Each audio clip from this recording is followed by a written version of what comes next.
कुरुक्षेत्र में एनआईटी में लगातार हो रही आत्महत्या की घटनाएं की चिंता बढ़ती जा रही है। जी आपको बता दें, पिछले 2.5 महीने से 4 छात्रों की मौत के बाद अब सियासत गर्मा गई है, जिनके साथ छात्रों ने जननायक और जनता पार्टी के नेता जसविंदर खैहर ने इस मामले में गहरी चिंता जताई है। उन्होंने एनआईटी प्रशासन पर सवाल उठाते हुए 2 प्रोफेसर्स को सस्पेंड की मांग की है। साथ ही केंद्रीय शिक्षा मंत्री को पत्र लिखकर उच्च स्तरीय जांच की मांग की है। मामले को लेकर शिक्षा व्यवस्था पर भी सवाल उठाए जा रहे हैं। पहले तो आप सभी पत्रकार बंधुओं का मैं धन्यवाद करता हूं कि इतने शॉर्ट नोटिस में आप यहां पर आए। मैं आप सभी का दिल से धन्यवाद करता हूं।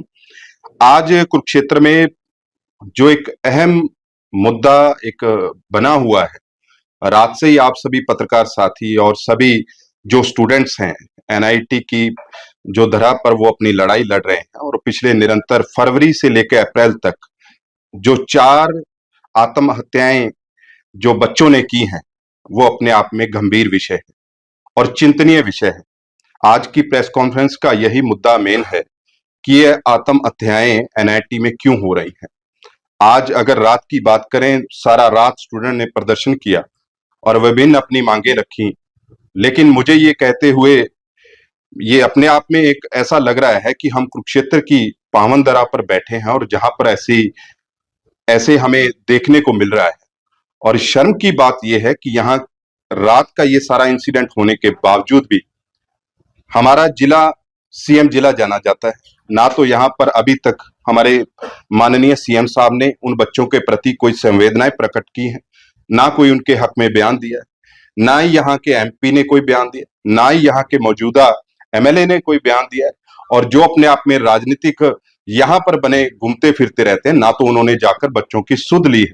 ये हमारे लिए गंभीर विषय है। हमें सोचना होगा कि ये बच्चे आत्महत्याएं क्यों कर रहे हैं। चिंतनीय विषय है। सारी रात बच्चों ने प्रदर्शन किया, लेकिन कोई भी सुनवाई नहीं हुई। आज भी अगर उस बच्ची के माता पिता यहाँ पर दर दर ठोकरे खा रहे हैं, उनको पोस्टमार्टम करवाने के लिए दिक्कतें आ रही हैं, वो पोस्टमार्टम करवा नहीं रहे क्योंकि उनकी सुनवाई नहीं हो रही। जब तक बच्चों ने रात भी कहा कि हम सीबीआई जांच करवाना चाहते हैं, लेकिन अभी तक कोई ठोस सबूत उन बच्चों को और पेरेंट्स को नहीं दिया गया कि इनके ऊपर हम ये कार्रवाई करेंगे। वहां पर हमने रात को देखा कि किस प्रकार से एक प्रोफेसर शाबुद्दीन है जो किस प्रकार से ऊंचा ऊंचा वहां पर हंस रहा था और बच्चों का मजाक उड़ा रहा था। ये कितना चिंतनीय विषय है। एनआईटी संस्था कुरुक्षेत्र में नहीं बल्कि पूरे भारतवर्ष की नहीं बात करूंगा, पूरे दुनिया में जानी जाती है। और यहाँ पर विभिन्न राज्यों के बच्चे और विभिन्न देशों के बच्चे आकर पढ़ते हैं। ये हमारे लिए गर्व का विषय है। लेकिन वहां पर शाबुद्दीन जैसे प्रोफेसर आकर बच्चों का मजाक उड़ाते हैं, ये कैसे सहन होगा। हम इसको कतई सहन नहीं करेंगे। एक वहां पर प्रोफेसर हैं महेश गुप्ता, जिनके ऊपर संगीन आरोप लगाए जा रहे हैं कि वो बच्चों को तंग करते हैं।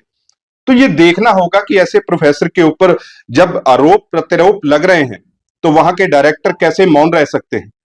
मैंने अभी आपके आने से पहले ये चिट्ठी माननीय हमारे जो एजुकेशन मिनिस्टर हैं धर्मेंद्र प्रधान जी, मैं उनको अभी स्पीड पोस्ट कर आया हूं और मांग की है कि एनआईटी के प्रशासन की जो जांच की जाए। यहां पर जो आत्महत्याएं हो रही हैं बच्चों की, वो क्यों हो रही हैं, ये देखना चाहिए। जब तक ऐसी जांच नहीं होगी, मुझे लगता है कि बच्चे प्रताड़ित होते रहेंगे और हमें ये देखने को मिलता रहेगा। एक आत्महत्या हो तो हम इसे समझते हैं कि किसी बच्चे ने पता नहीं किस प्रेशर में की। 4 आत्महत्या हो गई है सर। आज तक एक बच्चे की भी इन्वेस्टिगेशन नहीं की गई। तो साहब ये किसकी कमजोरी है? हमारे एजुकेशन सिस्टम की कमजोरी है। ये देखना होगा, समझना होगा। जब तक साहब हम नहीं समझेंगे, नहीं देखेंगे, मुझे लगता है यही हालात बनते रहेंगे। और मैं तो हमारे एजुकेशन मिनिस्टर, हमारे देश के एजुकेशन मिनिस्टर श्री धर्मेंद्र प्रधान जी से निवेदन करता हूं, रिक्वेस्ट करता हूं कि सर आप इसमें इन्वॉल्व होकर एनआईटी की जांच करवाएं, ताकि यहाँ के प्रशासन की जो पोल खुल सके। बच्चे आत्महत्याएं क्यों कर रहे हैं सर, ऐसा बर्दाश्त नहीं होगा। सारी रात बच्चे आपने अपने कैमरों पर दिखाया किस प्रकार से वहां पर धरने प्रदर्शन पर बैठे रहे। सर ये चिंतनीय विषय है, इसके ऊपर गहन मंथन होना चाहिए। और मैं तो हमारे प्रदेश के मुख्यमंत्री श्री नायब सिंह सैनी जी से भी रिक्वेस्ट करूंगा कि सर ये बात अच्छी नहीं है कि हमारे कुरुक्षेत्र ही जिले में ऐसी घटनाएं हो रही हैं। सर, कितना चिंतनीय विषय है। यहाँ पर गैंगस्टर गोली चलाकर चले जाते हैं। लाडवा हल्का तो सीएम का हल्का है। पिछले दिनों यहाँ पर गोलियां चलाकर चले गए, आज तक ये नहीं पता गोली चलाने वाला कौन है। व्यापारी अपना व्यापार कैसे करेगा, किसान मंडी में बैठा है। सब व्यवस्था बिल्कुल फेल हो चुकी है, लेकिन अपना डंका बजाने में मुझे लगता है कि सरकार बिल्कुल भी कोई कसर नहीं छोड़ती है। कितने बड़े बड़े पोस्टर लगाकर अपनी वाहवाही लूटने का काम करते हैं, लेकिन जब इन मुद्दों की बात आती है तो साहब मुझे लगता है कि ये प्रशासन कहीं ना कहीं मौन हो जाता है, गायब हो जाता है। पुलिसिया प्रशासन को आगे करके बच्चों को डराने का, धमकाने का प्रयास किया जाता है कि अपनी आवाज न उठाओ। वहां के प्रशासन आपने दिखाया, बच्चे किस प्रकार से बोल रहे थे कि एनआईटी के प्रोफेसर हमें दबाते हैं कि अगर आप बोले तो आपकी जो अटेंडेंस है वो शॉर्ट कर दी जाएगी, आपको पेपरों में फेल कर दिया जाएगा। साहब, क्या आवाज उठाना हमारा हक नहीं है?